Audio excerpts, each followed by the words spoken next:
धोखा नहीं करत जानू मम्मी कसम, धोखा नहीं करत जानू बाबू ये जवानी में ना बानी तोहरा बस के।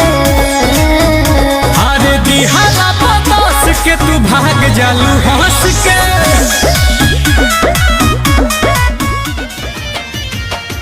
हमके पागल बना दिहलू तू, उसमें ना बनी हो।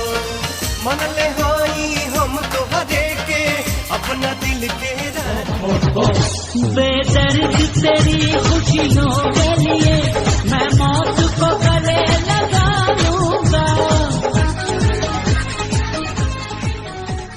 तेरी अदाएं लड़कियों को दीवाना बनाएगी।